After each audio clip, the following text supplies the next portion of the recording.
Welcome back to Radamés da Silva's channel.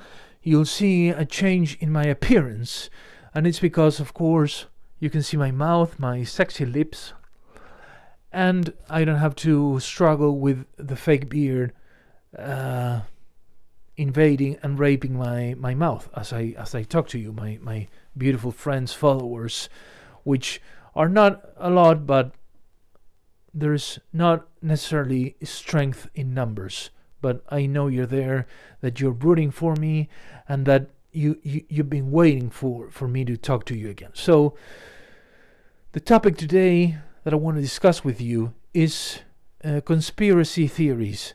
But you're going to say, oh, again with that topic, etc., etc. Well, I'm going to bring you the mother of conspiracy theories, the goddess, the queen of them all. And why? It's because we live in an era that's dominated by paranoia. But it's justified paranoia, because all those who rule over us, all those who are in power, who should behave immaculately, who should be a paradigm of virtue, of sincerity, honesty, transparency, guess what? Are not.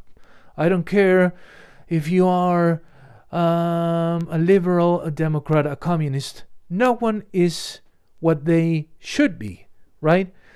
Therefore, they create this gap between us, the laymen, the lay women, the lay people, and the powers that be. Of course, it's not structured in a way that we can dissect it, yet there's a gap, like the gap that Moses created in their escape from Egypt. Yet I'm not going to allow the powers that be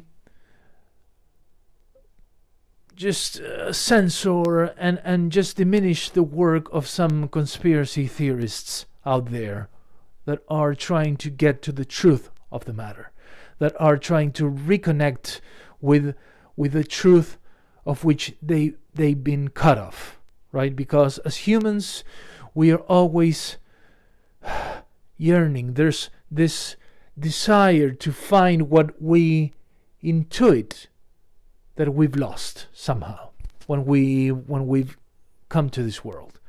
There is this chant, this lament, right?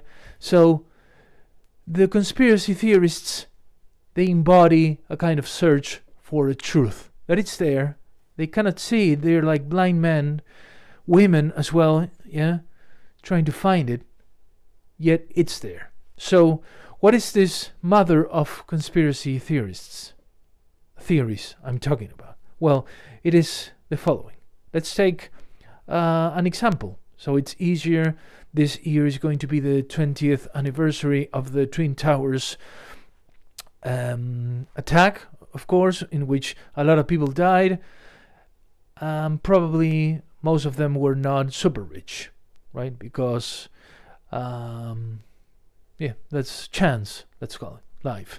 And of course, marking that anniversary, the United States is going to leave Afghanistan for good in another defeat, because you know how it is. The longer it lasts, the messier it is.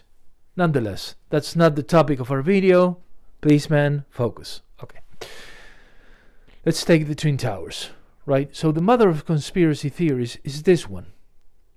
The truth is hidden within one or many of all the conspiracy theories you've heard and watched after such an event. So the powers that allow for such a thing to happen, because it's my assumption that they knew that there was a risk, or perhaps they concocted it themselves, I don't know, but there was a knowledge that allowed such an awful thing to happen. And it happened.